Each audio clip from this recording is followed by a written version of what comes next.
अब मैं बगैर किसी तमीज़ के मैं आवाज़ देने जा रहा हूँ शायर को कि वो आएँ, जनाब जमाल साहब से कि वो आएँ बारगाह अमीरुल मोमिनीन में नजराने अक़ीदत पेश करें। आप हज़रात नारे सलवात से इस्तक़बाल कीजिए।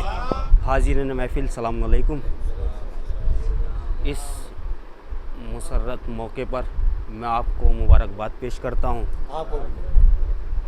और आगाज़ करता हूँ 4 मिसरों से क़िबला की इजाज़त के साथ कि या खुदा हौसलाए मिसमे तम्मार मिले। देखिएगा नदीम भाई कि या खुदा हौसलाए मिसमे तम्मार मिले, इश्क़ हैदर की सनद मुझको सरेदार मिले। इसलिए कि गदीर की महफिल है, गदीरी बन के सुनिए। या खुदा हौसलाए मिसमे तम्मार मिले, इश्क़ हैदर की सनद मुझको सरेदार मिले। इनका दीवाना इनायत पे अगर आ जाए, 5 दिनार में जन्नत सरे बाज़ार मिले। 5 दिनार में जन्नत सरे बाज़ार मिले। 5 दिनार में जन्नत सरे बाज़ार मिले। 5 दिनार में जन्नत सरे बाज़ार मिले। सलवात पढ़ें अज़मत आले मोहम्मद पर।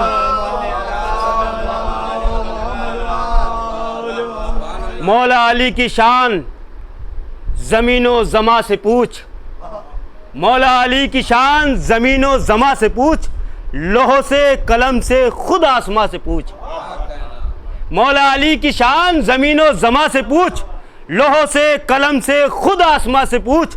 और तेरे पिसर के दिल में जो हुब्बे अली नहीं, बेटा कहाँ से आया है बेटे की माँ से पूछ। बेटा कहाँ से लाई है बेटे की माँ से पूछ। नारा हैदरी हैदरी। गदीर के हवाले से समात फरमाएं कि गदीर क्या है बताना बहुत ज़रूरी है। नदीम भाई, गदीर क्या है बताना बहुत ज़रूरी है। गदीरी शमा जलाना बहुत ज़रूरी है। गदीर क्या है बताना बहुत ज़रूरी है। गदीरी शमा जलाना बहुत ज़रूरी है। जवान हो गए मरहब की नस्ल के बच्चे, इमाम वक्त का आना बहुत ज़रूरी है। इमाम वक्त का आना बहुत ज़रूरी है। इमाम वक्त का आना बहुत ज़रूरी है। सलवात पढ़ें हज़रत आले मोहम्मद पर। मैं 4 मिसरों के साथ शायर को आवाज़ देने जा रहा हूँ। 4 मिसरे समात फरमाएँ। भाईजान देखिए, कभी नजफ़ कभी काबा दिखाई देता है, कभी नजफ़ कभी काबा दिखाई देता है। अलम के साए में क्या क्या दिखाई देता है। कभी नजफ़ कभी काबा दिखाई देता है, अलम के साए में क्या क्या दिखाई देता है। भरी दोपहर में अफसोस कोर चश्मों को, गदीर खुम में अंधेरा दिखाई देता है। गदीर खुम में अंधेरा दिखाई। आइए हज़रात, इन्हीं 4 मिसरों के साथ मैं आवाज़ देने जा रहा हूँ जनाब असगर साहब से कि वो आएँ बारगाह मौला में नजराने अक़ीदत पेश करें। नारे सलवात से आप खैर मक़दम कीजिए। हज़रात सलाम अलैकुम। सबसे पहले आपकी खिदमत में जश्न मिलाद मौला कायनात की मुबारकबाद पेश करता हूँ और साथ ही साथ पहले 4 मिसरे पेश करता हूँ क्योंकि किताब का हवाला दे करके दिया मुझे ख़ास कि लफ्ज़े बल्लिग़ है अमर का सेगा, लफ्ज़ बल्लिग़ है अमर का सेगा। अमर वाजिब का नाम होता है, अमर वाजिब का नाम होता है। और सुन ले ये मुनकिरा नहीं दे गदीर, तर्क वाजिब हराम होता है, तर्क वाजिब हराम होता है।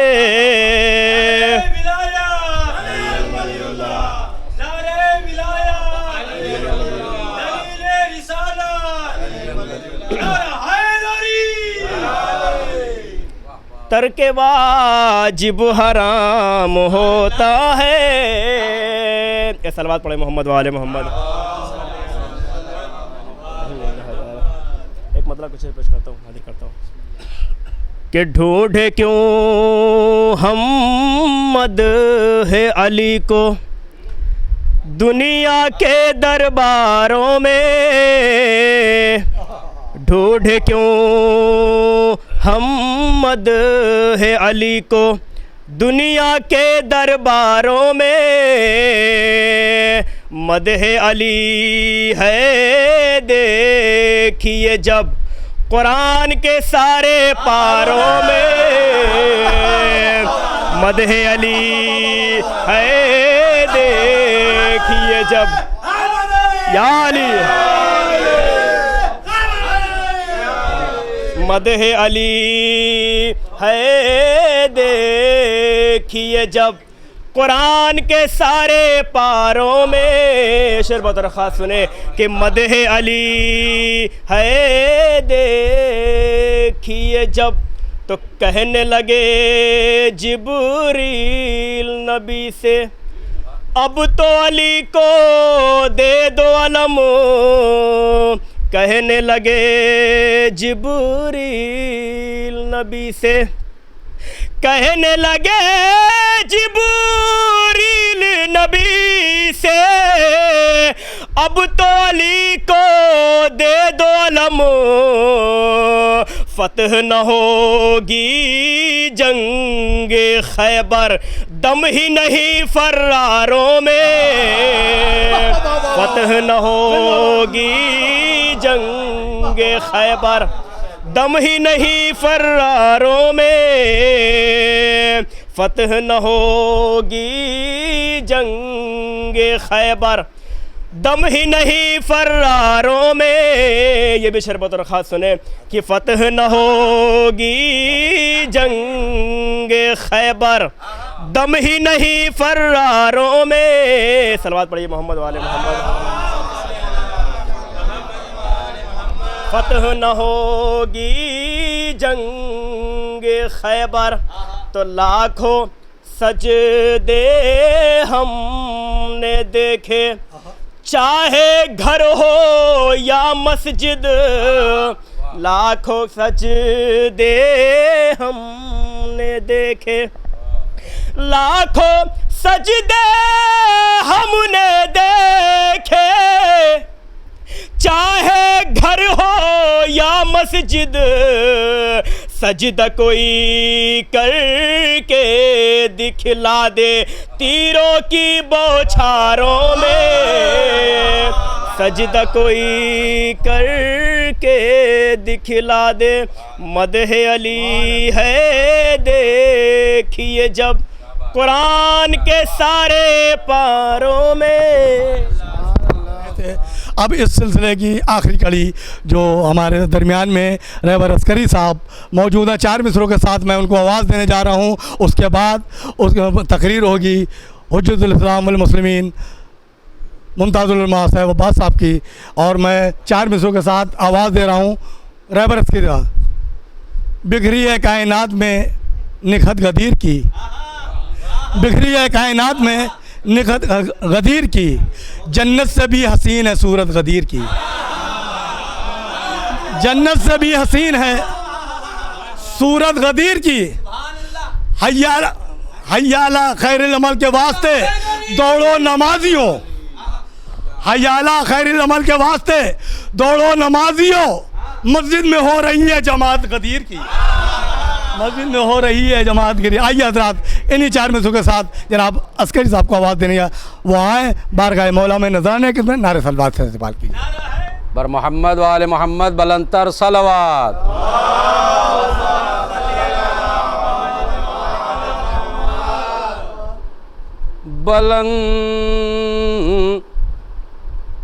बुलंदियों का वो मंजर कहाँ से लाओगे, बुलंदियों का वो मंजर कहाँ से लाओगे,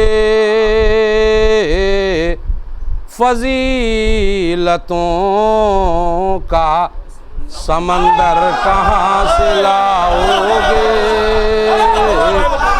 फजीलतों का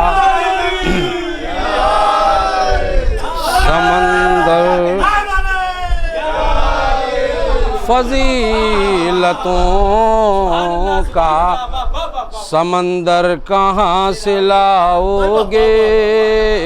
और ये दो मिसरे बतौर ख़ास मुलाहिज़ा फरमाए हुजूर, सुनिए भाई जमाल मियाँ। बयान अपनी बड़ाई का यूं कहीं भी करो, मगर गदीर का मिंबर कहाँ से लाओगे, मगर गदीर का मिंबर कहाँ से लाओगे। बर मोहम्मद वाले मोहम्मद बुलंदतर सलावत, सल्ले अला मोहम्मद वाले। चार मिसरे ये भी मुलाहिज़ा फरमा लें इसी धुन में। जो लोग रुतबाए मौला अमीर भूल गए, जो लोग रुतबाए मौला अमीर भूल गए, वो हुक्म आया रब्बे कदीर भूल गए, वो हुक्म आया रब्बे कदीर भूल गए। और ये दो मिसरे, ये हाफिज़ा भी अजब देखा कलमा गोयों का, सकीफ़ा याद रही और गदीर भूल गए, सकीफ़ा याद रही और गदीर भूल गए। एक मतलब तीन शेर कहूँ।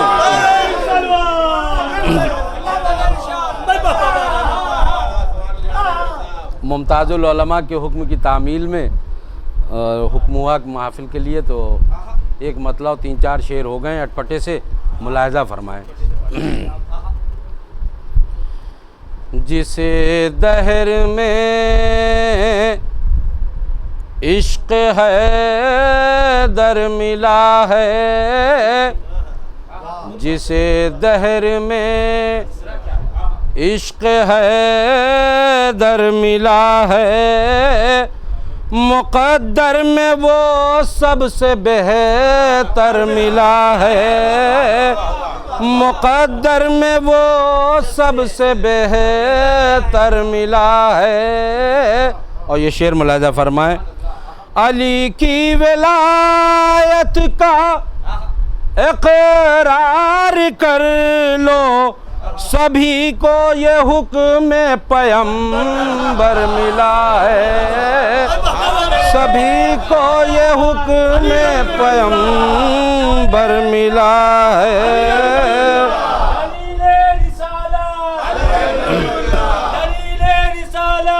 अली वलीउल्लाह या सभी, या सभी को ये हुक्म पैगंबर मिला है। हैं दोषे पैगंबर पा मौलूद काबा, समंदर समंदर से यूं मिल गया है। सलवात पढ़ें बर मोहम्मद वाले मोहम्मद। और ये आखिरी शेर, नहीं जो भी शहर विलायत में दाखिल, नहीं जो भी शहर विलायत में दाखिल वो इस्लाम की हद से बाहर मिला है, वो इस्लाम की हद से बाहर मिला है। हलाल जादों ने हराम कर दिया जीना हराम जादों का, दोनों हाथ बुलंद करके नारा हैदरी।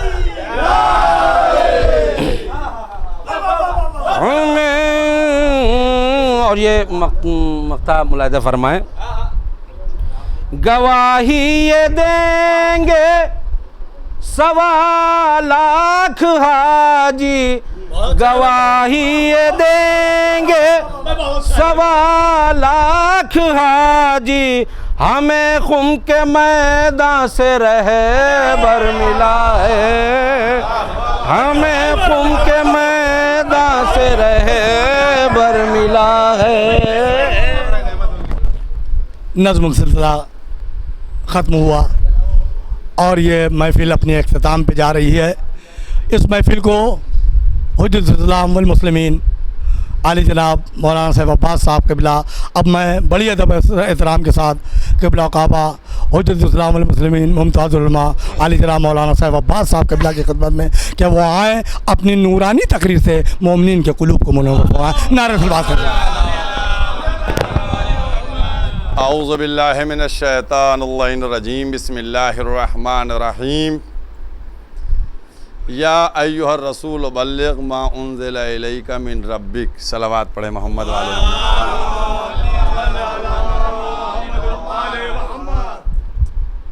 ये शब वो शब है कि जब हर मौलाई उस सातों का इंतज़ार कर रहा है कि कब वो सातें और नज़दीक आएँ, कि जब हमारे कानों तक ये सदा पहुँचे, मन कुन तो मौला हो फ़हाज़ा अलीयुन मौला। 18 ज़िलहिज गदीर का दिन। देखिए, एक दो बातें अभी हमारे रहबर साहब ने जो नज़्म में पढ़ी उसको मैं चाहता हूँ नस्र के ज़रिए भी आप तक पहुँचा दूँ। इस्लाम की तारीख़ में बहुत से वाक़यात आपको मिलेंगे। एक तारीख़ में वाक़या मिलेगा जिसका नाम है गदीर, और एक दूसरा वाक़या मिलेगा जिसका नाम है सक़ीफ़ा है। शिया जो हैं उनसे पूछिए वाक़या सक़ीफ़ा हुआ था, कहेंगे जी। अहले सुन्नत से पूछिए गदीर का वाक़या हुआ था, कहेंगे जी हाँ गदीर का वाक़या हुआ था। शिया सक़ीफ़ा को नहीं मानते और अहले सुन्नत गदीर को नहीं मानते। जो शिया हैं उन्होंने गदीर को माना, वो चाहते ये हैं कि हम क़यामत तक जाएं वाया गदीर, और जो सुन्नत अहले सुन्नत हैं वो ये चाहते हैं कि हम क़यामत तक जाएं वाया सक़ीफ़ा। अब मुझको कुछ नहीं कहना है, देखना यह है कि गदीर में कौन कौन था और सक़ीफ़ा में कौन कौन है।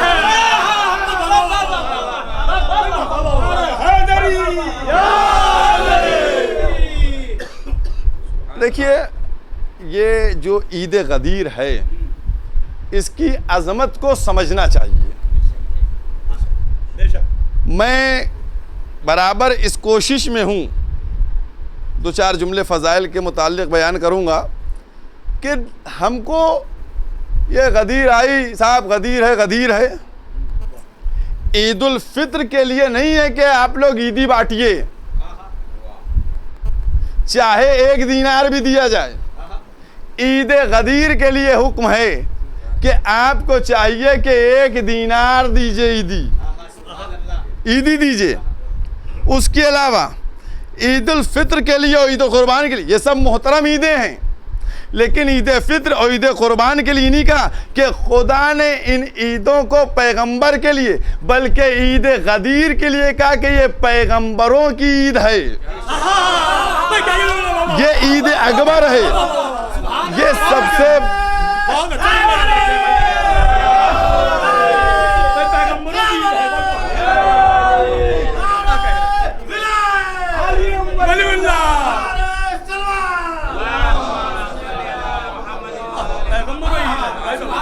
अंबिया की है।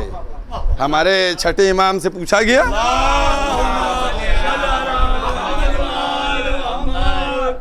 कि मौला ईद उल फित्र और ईद कुर्बान के अलावा भी कोई ईद है? तो मौला ने फरमाया हाँ ईद है। का कौन सी ईद है? तो आपने फरमाया ईद गदीर है जो सबसे बड़ी ईद है, ईद अकबर है, ये ईद वो है। इसके लिए हमको अभी से आमादा होना चाहिए।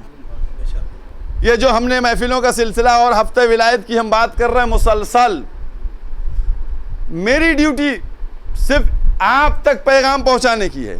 चूँकि ये लॉकडाउन का मामला चल रहा है, ये सिर्फ चंद अफराद हैं जो अहले खाना, उनके साथ ये महफिल हो रही है, लेकिन जो ये चैनल के ज़रिए से और ये फेसबुक के ज़रिए से और सोशल मीडिया के ज़रिए से मेरी गुफ्तगू जहाँ जहाँ तक पहुँच रही है, उन पर लाजिम यह है कि वो इसको और आगे पहुँचाएं और बतलाएं कि ईद गदीर वो है कि जिसके लिए चंद लम्हे नहीं होना चाहिए बल्कि कामिल हफ्ता होना चाहिए। और हफ्ते देखिए हमको समझने की ज़रूरत है। वाक़या गदीर बाद में हुआ, मुबाहला का वाक़या पहले हुआ, गदीर बाद में, ये 10 हिजरी में, और वाक़या मुबाहला ये पहले हुआ। तारीख़ वो क्या है? वो 24 तारीख।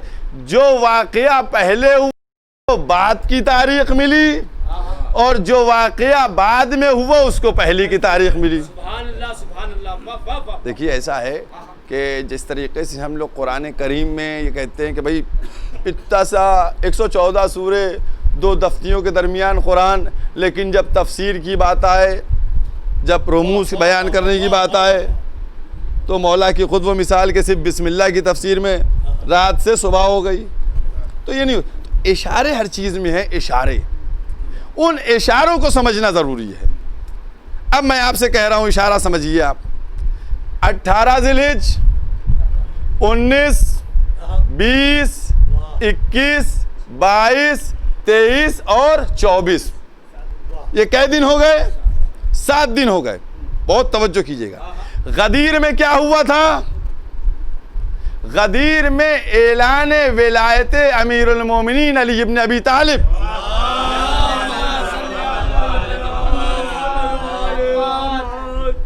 अब भाई पैगंबर इस्लाम उस वक़्त तक ऐलान नहीं किया जब तक तस्दीक रिसालत के लिए मौलाए कायनात नहीं है।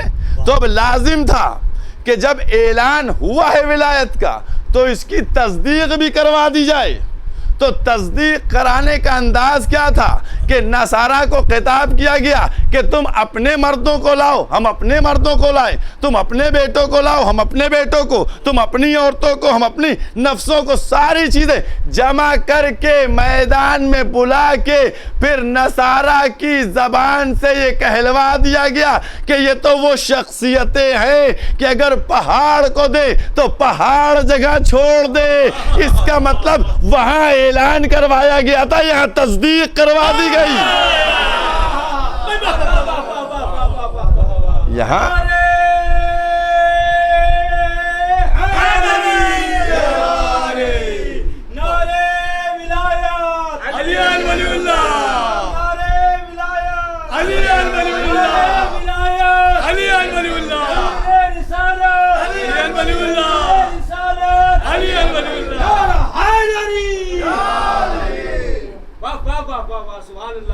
देखिए ये जो नारे लगते हैं ना, और लोग कह देते हैं कि साहब ये नारा लग रहा है और ये बेजा है और बहुत ही उससे लगा है, तो मासूम से पूछिए कि या अली कहना जो है इसका क्या सवाब है? मौलवी की तो ज़बान है 4 हाथ की, खोल देता है सट से।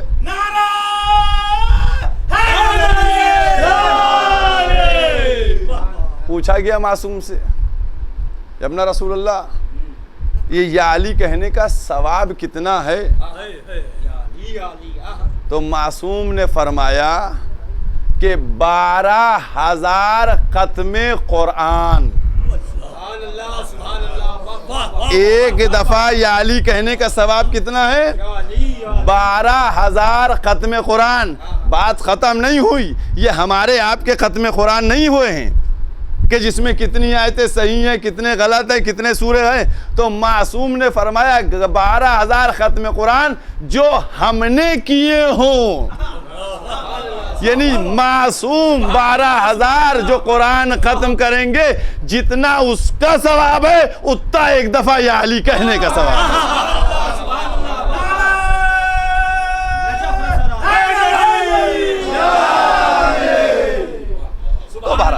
तो हम ये बात कह रहे थे, चूंकि यही पैगाम है और यही मरहला है और महफिल है ये, कि एक परवरदिगार आलम ने गदीर और मुबाहला, ये दो ईदें, ईद गदीर, ईद मुबाहला, इन दोनों के दरमियान फासला क्या है? दोनों को, इस ईद को इस ईद से मिलाइए 7 दिन। परवरदिगार ने कहा कि तुम उन मोहतरम ईदों को, चाहे वो ईद कुर्बान हो या ईद उल फित्र हो, उसके लिए तो कई दिन एहतमाम करते हो, तो तुम्हारे लिए इंतज़ाम किए दे रहे हैं कि ईद गदीर से ईद मुबाहला तक पूरा हफ्ता बनाए देते हैं कि ये पूरा हफ्ता विलायत का बन जाए, हफ्ता विलायत हो जाए, ताकि तुम गदीर की अजमत से इत्मीनान से आशना कराते रहो, अजमत गदीर को बतलाते रहो, अजमत गदीर को समझाते रहो। और देखिए, गदीर के सिलसिले में जो भी कहे, जो भी कहे, हर चीज़ का एक मरकज़ होता है, हैं? बहुत तवज्जो कीजिएगा। आप देखिए कि हिंदुस्तान का भी कैपिटल है, यूपी का भी कैपिटल है, हर चीज़ का एक कैपिटल होता है, राजधानी है। कभी इस्लाम का सोचा राजधानी क्या है, कैपिटल क्या है?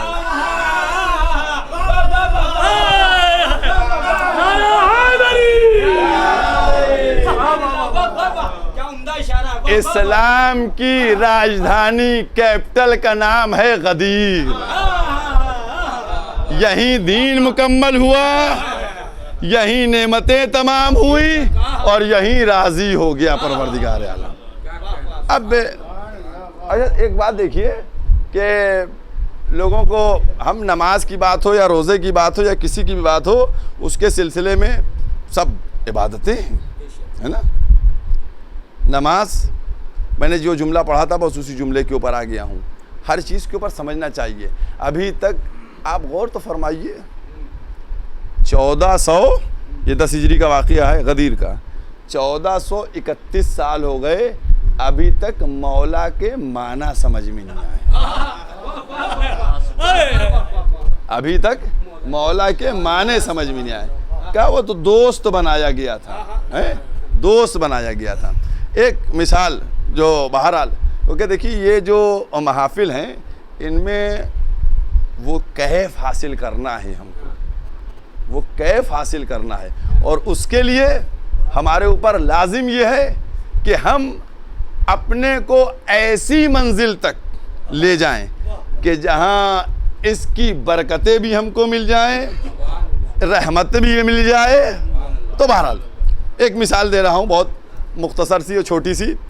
देखिए ऐसा है कि एक साहब थे, वो एक जगह मेहमान गए, ज़ोहर के वक्त का खाना था उनके यहाँ, खाना ज़ोहर के वक्त का था।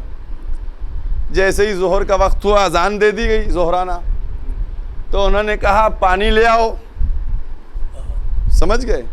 जैसे ही ज़ोहर की अजान हुई और पानी मांगा उस मेहमान ने, वहाँ का जो खादिम था उसने ले जाके लोटे में पानी दे दिया। ठीक, चंद लम्हे गुजरे, नमाज मुकम्मल हो गई। जब नमाज मुकम्मल हुई, दस्तरखान पे बैठे, फिर इन्होंने कहा कि पानी ले आओ। अब जो वो पानी लाया तो गिलास के अंदर पानी लेके आया,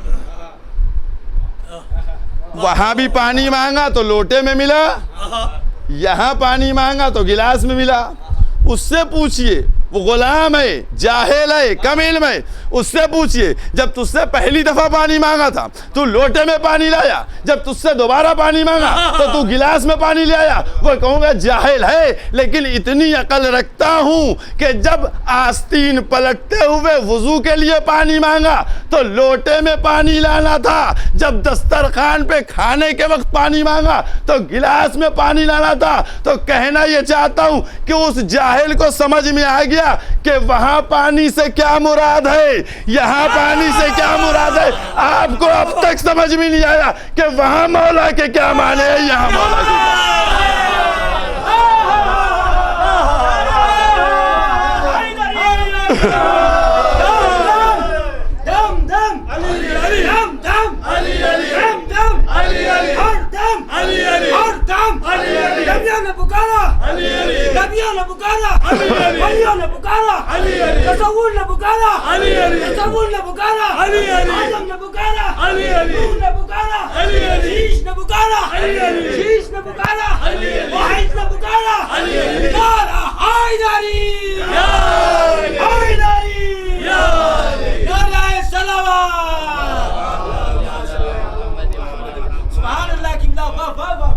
अब देखिए, अब ये तो मैंने बात कह दी। अब इसके लिए शायद कोई साहब कहेंगे ये मौला वाला की बात कर रहे हैं। हर आदमी कुरानी मांगता है, ठीक है, ले जाइए कुरान से लीजिए, कुरान में सब कुछ है, कोई चीज़ नहीं है। मैंने जो आयत पढ़ी और उस आयत का वो जहाँ पर रोका, मिन रब्बिक, ऐ रसूल किसकी तबलीग करो, जो तुम्हारे रब की है। अब मैं आपके सामने दो एक बातें पढ़ना चाहता हूँ और 2 दकीक़े आपके लेना चाहता हूँ, क्योंकि हर एक को मुतमईन करना मेरा फ़र्ज़ है, मुतमईन किया जाए। जो शौकीन हैं कुरान फहमी के, उनको तो कुरानी से समझाना पड़ेगा। वालो उस वक़्त हयात रसूल में वो कुरान न समझ पाए हों, सबूत दूंगा, मैं सबूत दूंगा, मैं सबूत दूंगा, बगैर सबूत की कोई बात नहीं है। और ये याद रखें, मैं इसी दौरान ऐलान भी कर दूं कि इंशाअल्लाह यहाँ ये पूरा हफ्ता विलायत का सिलसिला इसी तरीके से जारी रहेगा। और सब लोग, आप लोग भी सब नज़र, आमाल, जश्न सब किया कीजिए, हफ्ते, पूरे 1 हफ्ते गदीर से मुबाहले तक। तो बहरहाल, और इसी सिलसिले में कल भी 9 बजे होगा, और कल शुआरा जो हैं सिर्फ वो पढ़ेंगे, आखिर में दुआइया कलमात हो जाएंगे, ठीक है। आज तो मैं इसलिए आ गया ताकि ये भी बता दूं कि कल के जो आमाल हैं उनको भी इशारतन बता दे रहा हूं कि कल आमाल जो 2 रकत नमाज है, उस 2 रकत नमाज में हम्द के बाद 10 दफ़ा कुल हुवल्लाह है, 10 दफ़ा आयतल कुर्सी है, 10 दफ़ा इन्ना अंज़लना है। इसका सवाब कितना है? गदीर की नमाज का इसका सवाब कितना है? 1 लाख हज, 1 लाख उम्रे, और बाकी गुस्ल करना, रोज़ा रखना, बहुत से अमाल हैं जो दुआओं में आप लोग इंशाअल्लाह देखिएगा और इस अमाल को बजा लाइएगा। तो बहरहाल, तो मैंने कहा कि जो कुरान फहमी का शौक़ रखते हैं, नमाज किसकी तरफ से है? नमाज किसकी तरफ से आई? नहीं आई, अल्लाह की तरफ से। रोज़ा किसकी तरफ से आया? अल्लाह की तरफ से नहीं आया, अल्लाह की तरफ से। हज किसकी तरफ से आया? अल्लाह की तरफ से आया? नहीं, अल्लाह की तरफ से नहीं आया। आप कहेंगे मौलाना अल्लाह की तरफ से आया, मैं कहूँगा मिन रब्बिक दिखाओ, रब की तरफ से, रब की तरफ से है तो मिन रब्बिक का लफ्ज़ दिखाओ कि रब की तरफ से है। रोज़ा मिन रब्बिक नहीं, नमाज मिन रब्बिक नहीं, हज मिन रब्बिक नहीं, ज़कात मिन रब्बिक नहीं, कोई भी मकाम पर। तो जब कुछ भी, बहुत तवज्जो कीजिएगा, जब कुछ किसी मकाम पर नमाज, रोज़ा, हज, खुम, ज़कात, जिहाद सब चीज़ें आ गई, लेकिन खालिक ने मिन रब्बिक नहीं कहा, तो मैं कैसे मानूँ ये अल्लाह की तरफ से है?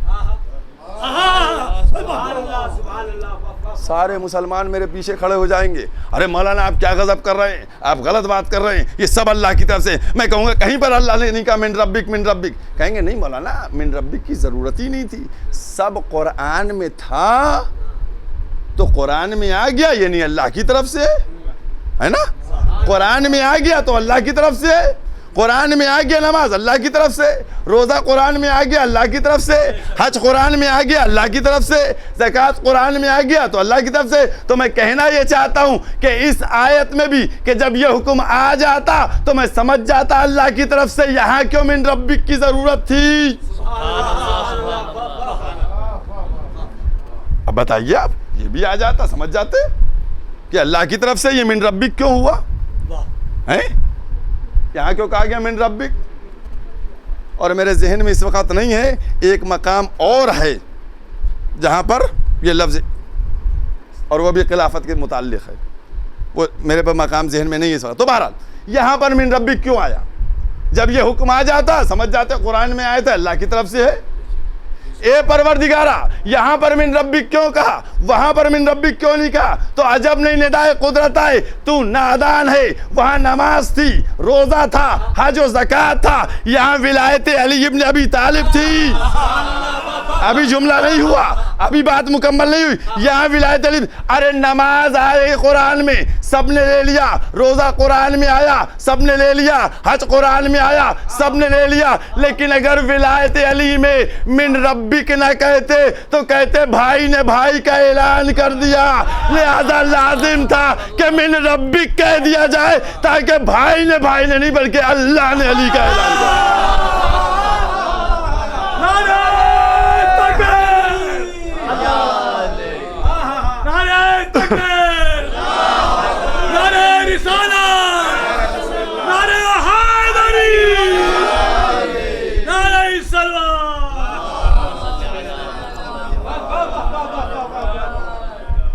इसलिए मिन रब्बी का हुआ कि भाई ने भाई का ऐलान नहीं किया है, ये अल्लाह ने अली की विलायत का ऐलान करवाया है।